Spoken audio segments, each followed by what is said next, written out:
T'es-tu déjà demandé pourquoi certaines personnes arrivent à communiquer avec autant de facilité, tandis que la plupart des autres se bloquent dès qu'il faut commencer une simple conversation? Ce n'est pas du charisme. Ce n'est pas un don spécial. C'est une compétence. Et toute compétence peut s'apprendre. Aujourd'hui, ici et maintenant, tu vas apprendre l'art de converser avec n'importe qui. Tu vas découvrir ce principe de communication stoïcienne capable de transformer les mots en pouvoir. Et non, il ne s'agit pas de devenir un robot ou de forcer des connexions superficielles. Il s'agit de quelque chose de bien plus humain, apprendre à te connecter réellement aux autres. Les stoïciens étaient des maîtres dans cet article.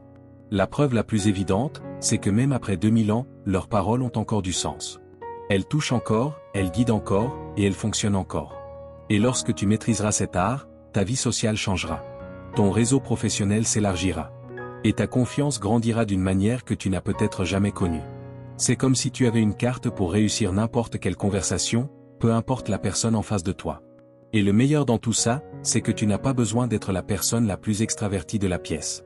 Tu dois simplement comprendre les principes que je vais partager avec toi maintenant. Car lorsque tu comprends ces principes, quelque chose se produit naturellement, tu arrêtes de courir après l'attention, et c'est précisément à ce moment-là que l'attention commence à venir vers toi. Commençons. Numéro 1, qu'est-ce que cela a signifié pour toi? Il existe des questions qui ouvrent des portes, et il existe des questions qui ouvrent des personnes. Celui qui apprend à poser ce deuxième type de questions ne vivra plus jamais de conversations superficielles. Car il découvre une vérité essentielle, la connexion ne naît pas de la quantité de mots, mais de la qualité des questions. Imagine la scène. Tu discutes avec quelqu'un et tu poses les questions habituelles. Ça va? Comment s'est passée ta journée? La réponse arrive automatiquement, presque sans réfléchir. Ça va? C'était chargé. Rien de spécial. Et la conversation meurt là. Non pas parce que la personne n'a pas envie de parler, mais parce que tu ne lui as pas donné une véritable occasion de se montrer.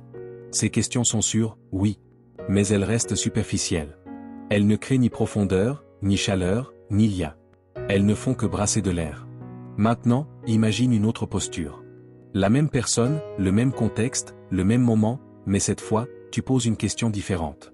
Une question qui ne demande pas une performance, seulement de la sincérité. Une question qui invite à parler, au lieu de mettre la pression. Tu dis calmement, « Qu'est-ce qui occupe ton esprit ces derniers temps ?» Ou encore, « Qu'est-ce que cela a signifié pour toi ?» Ou même, « Quelle a été la partie la plus difficile de tout ça ?» Et soudain, quelque chose change dans l'expression de la personne. Elle respire. Elle réfléchit. Elle cherche la réponse en elle-même, et non à l'extérieur. Voilà la différence. Les questions profondes ramènent l'autre vers son monde intérieur, puis le font revenir vers toi d'une manière beaucoup plus authentique. Les gens ne se souviennent pas des conversations pour les informations échangées. Ils s'en souviennent pour ce qu'ils ont ressenti. Et lorsqu'une personne sent qu'elle peut s'ouvrir à toi, le lien naît à cet instant précis. Dale Carnegie disait que les conversations les plus inoubliables sont celles où tu amènes l'autre à parler de ce qui est important pour lui. Non pas parce que tu veux avoir l'air intéressé, mais parce que tu t'intéresses réellement à ce qui se cache derrière ces mots. Sénèque complète cette idée avec une profondeur encore plus grande. Personne n'ose vraiment se regarder à l'intérieur de soi, mais tout le monde désire être vu. Et c'est exactement ce que font les questions profondes, elles permettent à l'autre de se voir lui-même, pendant que toi aussi tu le vois.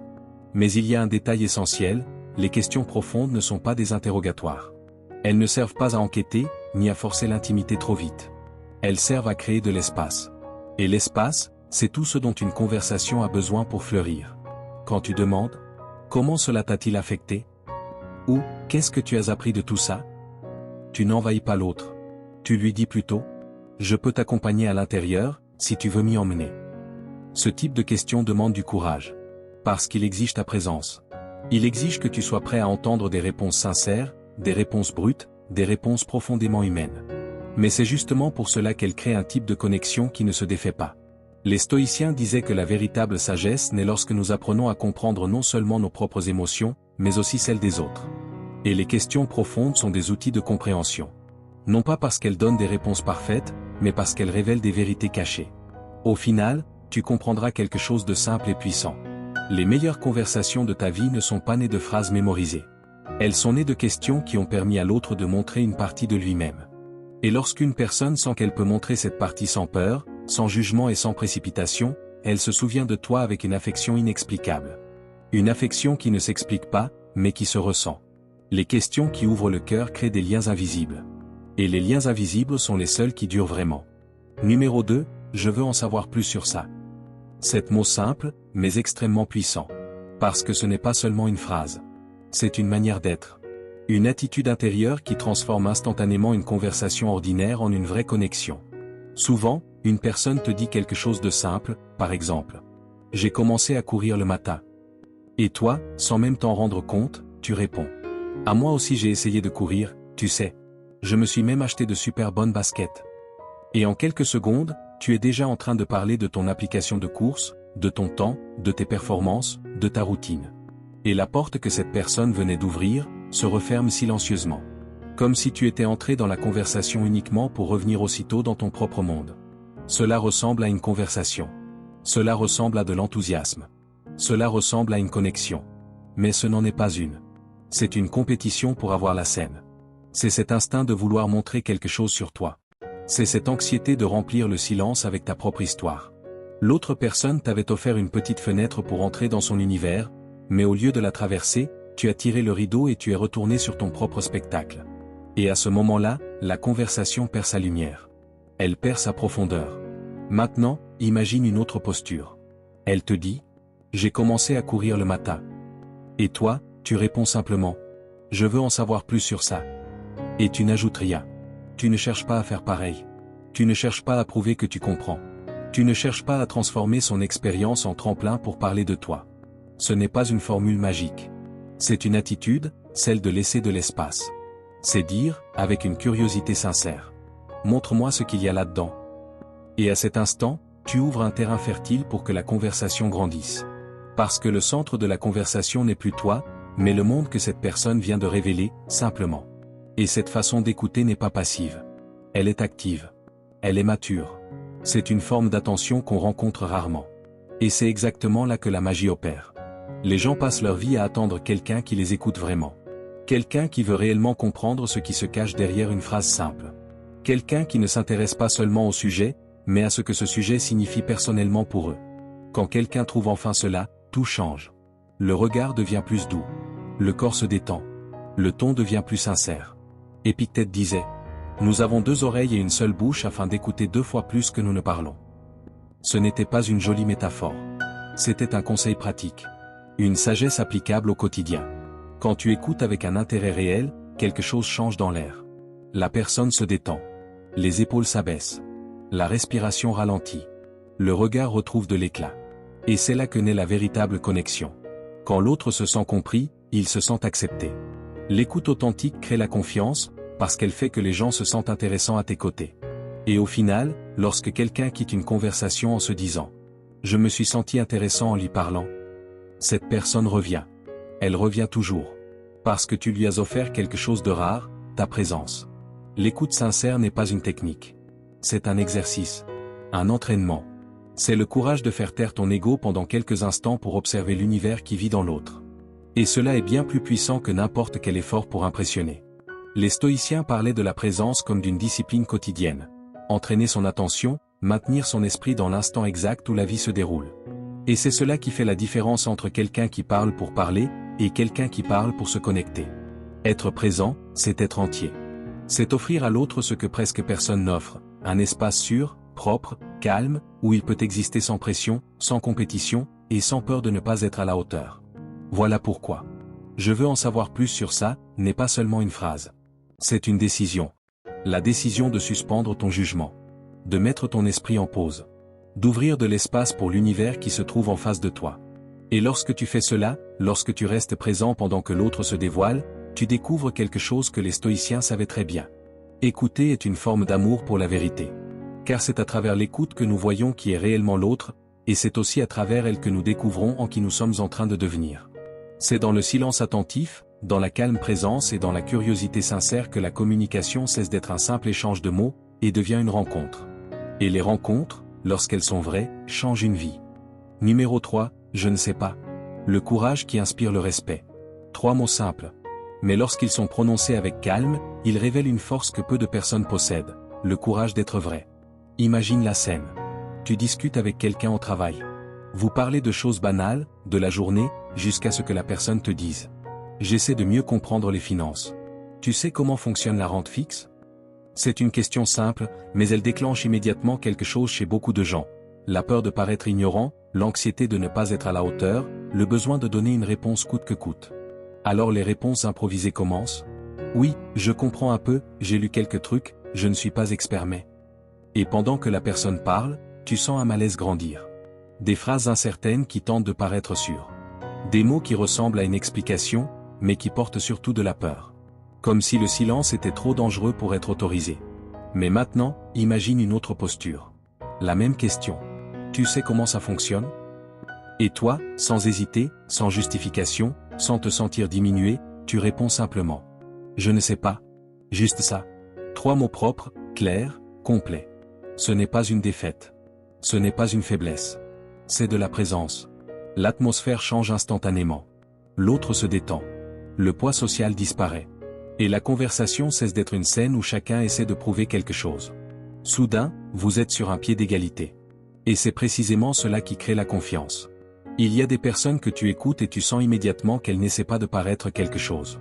Elles le sont. Et curieusement, cette transparence les rend plus fortes que n'importe quelle tentative d'afficher du savoir. Socrate disait « Tout ce que je sais, c'est que je ne sais rien ». Ce n'était pas une phrase brillante pour impressionner. C'était une forme de liberté. Car celui qui admet qu'il ne sait pas s'ouvre à l'apprentissage. Tandis que celui qui doit faire semblant devient prisonnier de son image. Les stoïciens comprenaient cette humilité non comme une soumission, mais comme une clarté. La clarté de reconnaître que personne ne perd de la valeur en avouant son ignorance. Au contraire, il gagne du respect. Parce que l'honnêteté transmet de la sécurité. Et la sécurité crée un lien. Quand tu dis « je ne sais pas », avec calme et présence, la personne en face de toi sent qu'elle parle à quelqu'un de réel. Pas quelqu'un qui veut t'impressionner, pas quelqu'un qui cherche à dominer la conversation, mais quelqu'un qui est là entièrement. Conscient. Authentique. Sincère. Et dans ce type d'échange, un espace fertile apparaît. Un espace pour apprendre, pour poser des questions, pour explorer. Le dialogue devient plus léger, plus humain, plus vrai. Et la relation grandit sans effort. Le « je ne sais pas » n'est pas une technique de modestie. C'est une posture. C'est l'ego qui s'incline pour laisser entrer la vérité. C'est la maturité qui reconnaît qu'il n'y a aucun problème à ne pas avoir toutes les réponses. Au final, admettre que tu ne sais pas est un acte de courage. Parce que c'est une manière de dire « je n'ai pas besoin d'être parfait pour être présent ». Et cette liberté, beaucoup la cherchent toute leur vie. Mais peu ont le courage de la pratiquer. Numéro 4, ça a l'air difficile. Ces mots changent complètement la manière dont quelqu'un se sent à tes côtés. Et pourtant, curieusement, presque personne ne les utilise.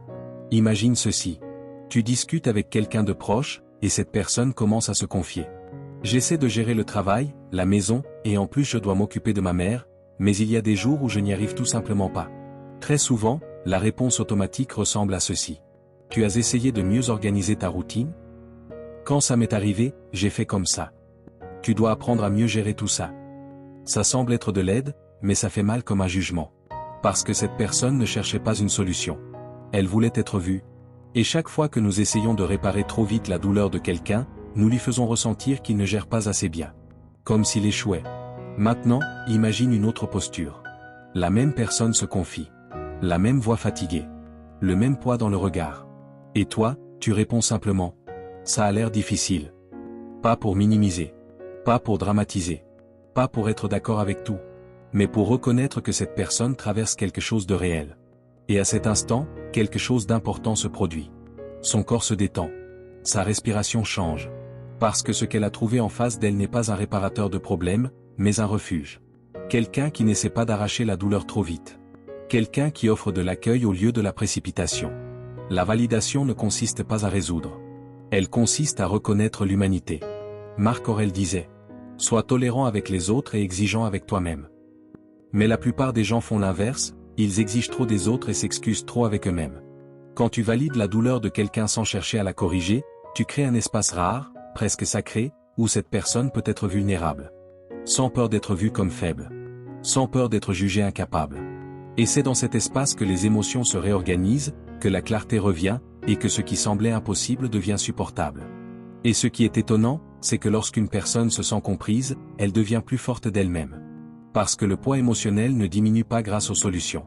Il diminue grâce à la présence. Dire « ça a l'air difficile » n'est pas une technique froide. C'est une manière de dire « je te vois ». Je vois ce que tu portes. Et tu n'es pas seul en ce moment. Les stoïciens comprenaient que porter son propre fardeau est déjà assez dur. Personne n'a besoin, en plus, de porter les attentes des autres. Valider la souffrance de quelqu'un ne signifie pas être d'accord avec tout. Cela signifie reconnaître qu'il y a une personne devant toi, traversant quelque chose à la mesure de sa propre vie. Au final, les relations les plus profondes ne sont pas faites de conseils. Elles sont faites de présence. Et celui qui apprend à valider apprend à aimer d'une manière mature, sans précipitation, sans domination, sans chercher à effacer ce qui a encore besoin d'être vu. Quand tu dis « ça a l'air difficile », tu ne résous pas le problème de l'autre. Mais tu lui rends quelque chose de précieux, la dignité de ne pas devoir être fort tout le temps. Et cette dignité, souvent, est exactement ce qui lui redonne la force de continuer. Numéro 5, le silence. L'espace. Le silence est l'endroit le plus redouté dans une conversation, et en même temps, le plus puissant. Imagine la scène. Tu es assis à une table avec quelqu'un, peut-être dans un café ou dans une pièce calme. Après quelques échanges rapides, un petit intervalle apparaît, celui où personne ne dit rien. 1 seconde. 2 secondes. 3. Et immédiatement, l'inquiétude naît. La main attrape le téléphone. La jambe bouge nerveusement. L'esprit cherche désespérément un sujet pour combler le vide. Et c'est là que commencent les phrases inutiles. Ah oui, et j'ai pensé à autre chose. Bref, comme je te disais. Ou des rires nerveux qui n'ont même pas leur place. Tout cela pour éviter le silence, comme si c'était un ennemi qu'il fallait vaincre. Mais maintenant, imagine une autre posture. La même table. La même pause. Le même espace entre deux phrases. Et au lieu de courir pour remplir ce vide, tu restes simplement là. Tu respires. Tu demeures présent. Tu ne fuis pas. Tu ne cherches pas des mots précipités. Tu n'essaies pas de recoller des pensées qui ne sont même pas encore nées. Tu te reposes simplement, un instant, dans cet espace entre une phrase et une autre. Et soudain, le silence cesse d'être un malaise, et devient une présence. Et l'autre personne le sent. Parce qu'il y a quelque chose de profondément humain à être aux côtés de quelqu'un qui ne craint pas le vide. Quelqu'un qui n'a pas besoin de bruit pour se sentir exister. Quelqu'un capable de tenir l'instant sans se perdre en lui. Le silence révèle une force discrète, la force de celui qui n'a rien à prouver. La force de celui qui est en paix avec lui-même, qui ne lutte pas constamment contre sa propre tête. Sénèque disait « Le silence est une leçon apprise à travers de nombreuses souffrances. » Et il avait raison, car le silence exige ce que très peu de gens entraînent, la maturité émotionnelle. Quand tu deviens quelqu'un à l'aise avec le silence, tu dégages quelque chose de rare, la stabilité. Et la stabilité est irrésistible. Les gens se détendent. La conversation s'approfondit. L'atmosphère change. Parce que le silence crée une attente. Il donne du poids à ce qui va être dit. Il permet aux mots de naître au bon moment, non pas comme une fuite, mais comme une vérité. Le silence est le terrain où les personnes finissent par montrer qui elles sont vraiment. C'est là que surgit le nervosité. C'est là que l'anxiété respire. C'est là que l'authenticité apparaît. Et lorsque tu ne cherches pas à fuir cela, tu deviens quelqu'un de sûr. Pas seulement pour toi, mais aussi pour les autres. Les stoïciens comprenaient que la maîtrise de soi commence par la maîtrise de l'esprit. Et le silence est le miroir où l'on voit clairement ce que l'on porte à l'intérieur. Celui qui ne supporte pas le silence, souvent, ne se supporte pas lui-même. Mais celui qui l'accueille y trouve une force. Au final, le silence n'est pas une absence. C'est un espace. Un espace pour que la conversation respire. Un espace pour que la vérité apparaisse. Un espace pour que l'autre se sente bien à tes côtés. Quand tu apprends à tenir le silence, tu découvres qu'il n'interrompt pas la conversation. Il l'approfondit. Et souvent, il dit exactement ce que les mots ne parviennent pas à exprimer. Numéro 6, je te respecte beaucoup. 4 mots rares. Non pas parce qu'ils sont difficiles à prononcer, mais parce qu'ils exigent un regard que le monde moderne a désappris à cultiver. Un regard qui voit la personne au-delà de son utilité, au-delà de ses gestes, au-delà de ce qu'elle fait. Imagine la scène. Tu es avec quelqu'un qui t'aide toujours. Quelqu'un qui fait des efforts, qui est présent, au travail, en amitié, dans la famille. Un jour, cette personne te rend encore service, et toi tu réponds automatiquement. Merci. C'est correct. C'est poli. C'est nécessaire. Mais parfois, ce n'est pas suffisant. Parce que « merci » reconnaît l'action, mais pas forcément l'être. Et c'est exactement là que beaucoup de relations perdent leur profondeur. Non pas parce qu'il manque de l'amour ou du respect, mais parce qu'il manque de la présence. Il manque une pause. Il manque ce type de reconnaissance intime qui dit « Je vois qui tu es ». Maintenant, imagine une autre posture. La même personne. Le même geste. Le même moment. Mais au lieu de dire seulement « merci », tu la regardes dans les yeux une seconde, et tu dis calmement « Je te respecte beaucoup. C'est différent. C'est plus grand. C'est plus humain. Parce que « je te respecte beaucoup » ne parle pas de ce que la personne a fait. Cela parle de ce qu'elle est pendant qu'elle le fait. Ce n'est pas un compliment pour une action. C'est un hommage à une intention. Ce n'est pas une reconnaissance d'une fonction. C'est une reconnaissance du caractère. Et personne ne reçoit cela avec indifférence. Il y a un silence qui apparaît sur le visage de l'autre quand il comprend qu'il n'est pas évalué, mais vu. Comme si quelque chose à l'intérieur respirait enfin, ne serait-ce qu'un instant. Comme si une partie de son existence venait d'être reconnue pour de vrai. Marc Aurèle, dans ses pensées pour moi-même, avait l'habitude de réfléchir aux vertus des personnes qui l'entouraient, et de remercier intérieurement pour la bonté, la fermeté, la patience, la loyauté qu'il voyait en chacune d'elles. Il comprenait que respecter l'autre n'est pas de la flatterie. C'est de la clarté. C'est voir la lumière que l'autre porte en lui. Mais cette phrase demande de la prudence. Dite trop souvent, elle perd sa force. Dite sans âme, elle sonne faux. Dite au mauvais moment, elle devient une technique. Je te respecte beaucoup, doit venir du bon endroit. De cet espace silencieux où tu perçois réellement la valeur de la personne, même lorsqu'elle ne fait rien d'extraordinaire. Quand elle est dite avec vérité, elle crée des liens qui ne se brisent pas. Parce que les gens ne deviennent pas loyaux grâce au service rendu. Ils deviennent loyaux parce qu'ils se sont sentis vus dans leur humanité. Les stoïciens comprenaient qu'aucune vertu n'existe isolément. Et le respect véritable est une vertu silencieuse, car il exige de l'attention, de l'humilité et de la gratitude. Tu ne dis pas « je te respecte beaucoup » pour récompenser quelqu'un. Tu le dis pour l'honorer. Au final, ce qui soutient les relations, ce ne sont pas les grands gestes. Ce sont les petites reconnaissances. Et lorsque tu apprends à respecter quelqu'un pour ce qu'il est, et non pour ce qu'il donne, les connexions cessent d'être des transactions. Et deviennent des rencontres. Et les vraies rencontres ont une marque inconfondable. Elles restent. Numéro 7, le pouvoir de dire non. Un mot court. Mais lorsqu'il est prononcé avec conscience, il devient la frontière qui sépare celui qui vit pour plaire, de celui qui vit avec un but. Réfléchis-y. Quelqu'un t'envoie un message et te dit « Tu peux m'aider un petit moment ?» Ou « Tu peux faire ça pour moi aujourd'hui ?» Tu lis la demande. Tu sens ton corps s'alourdir.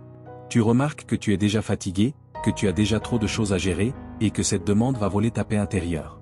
Mais la réponse sort automatiquement. Bien sûr, aucun problème. Je vais m'arranger. Et immédiatement, cette sensation amère apparaît, celle de t'être trahi toi-même.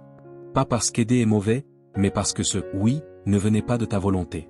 Il venait de la peur. Peur de paraître rude. Peur de décevoir. Peur de perdre l'affection des autres. Peur du conflit. Et sans t'en rendre compte, tu commences à porter de petits poids qui ne t'appartiennent pas, pendant que tes propres besoins, eux, s'accumulent dans un coin de ta vie. Maintenant, imagine une autre posture. Le même message. La même demande. La même pression silencieuse. Mais cette fois, tu respires profondément. Tu ressens ta limite intérieure. Et tu réponds calmement « Non ». Sans agressivité. Sans longue justification. Et surtout, sans désespoir. Simplement un cadre clair, posé avec tranquillité. À ce moment-là, quelque chose d'important se produit. Pas seulement chez l'autre, mais en toi. Ton corps se détend. Ton esprit s'éclaircit. Et ta valeur intérieure se remet en ordre. Parce que le « non » prononcé avec conscience n'est pas un mur. C'est un filtre. Il éloigne ce qui n'a pas de sens et protège ce qui compte vraiment. Il cesse de favoriser ceux qui veulent seulement ta disponibilité, et attire ceux qui respectent ton espace.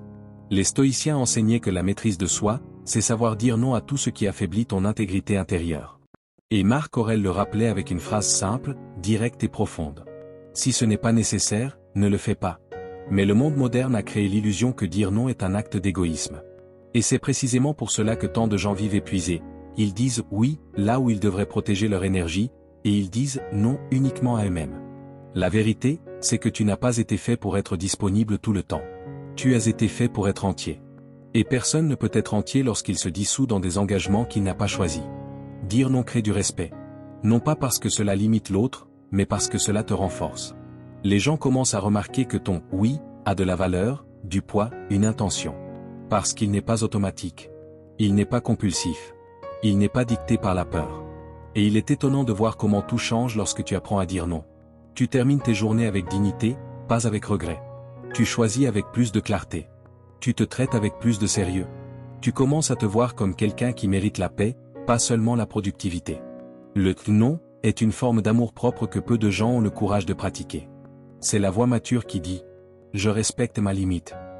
Et celui qui se respecte apprend au monde entier à le respecter aussi. Dire non n'éloigne pas les bonnes personnes. Cela éloigne seulement les mauvaises. Et cela protège la partie la plus précieuse de toi, ta présence. Car la communication ne dépend pas seulement des mots. Elle dépend de la conscience. Tu peux avoir du vocabulaire, des histoires, des techniques, des expériences, mais rien de tout cela ne touche réellement quelqu'un si ton esprit n'est pas présent. Les stoïciens comprenaient que la véritable influence naît du caractère, pas de la mise en scène. Elle naît de l'attention, pas de l'effort. Elle naît du silence intérieur, pas de la précipitation à remplir le monde de bruit. Et c'est exactement ce que font ces 7 principes. Ils ne te transforment pas en quelqu'un qui parle davantage, mais en quelqu'un qui parle mieux. Ils ne t'apprennent pas à contrôler la conversation. Ils t'apprennent à créer un espace pour que la conversation vive. Ils ne te rendent pas plus intéressant. Ils te rendent plus entier. Et c'est cela qui attire. Car quand tu écoutes avec sincérité, les gens te font confiance. Quand tu admets tes limites, ils se détendent. Quand tu valides leur douleur, ils s'ouvrent. Quand tu tiens le silence, ils se reposent. Quand tu honores leur cœur, ils se révèlent. Rien de tout cela n'est une manipulation ou un jeu d'apparence. C'est, en réalité, de la maturité. De la présence. Ce type de posture rare qui ne demande pas d'applaudissements, mais qui transforme l'atmosphère partout où tu arrives. Les stoïciens enseignaient que la grandeur consiste à retirer ce qui est inutile. Et peut-être que c'est là la plus grande leçon de toutes. Tu n'as pas besoin d'être extraordinaire pour créer une connexion. Tu as seulement besoin d'être entier. Quand tu fais taire ton ego, quand tu abandonnes l'urgence de prouver, quand tu choisis d'écouter avant de parler, quand tu offres de l'attention avant de donner ton opinion. Quelque chose change autour de toi. Les gens commencent à te chercher. Non pas parce que tu parles bien, mais parce qu'à tes côtés, ils se sentent mieux. Et c'est cela qui construit des relations solides, des conversations profondes, des liens authentiques. Ce n'est ni un talent, ni du charisme, ni un don. C'est la pratique quotidienne de rester présent, avec toi-même, avec l'autre, avec la vie. Alors dis-moi dans les commentaires, lequel de ces 7 principes vas-tu pratiquer aujourd'hui? Merci d'être resté jusqu'ici. Si cette vidéo t'a aidé à voir les choses sous un autre angle, je t'invite à t'abonner à la chaîne. Ici, nous continuons ensemble à réfléchir, à grandir, et à construire une force intérieure.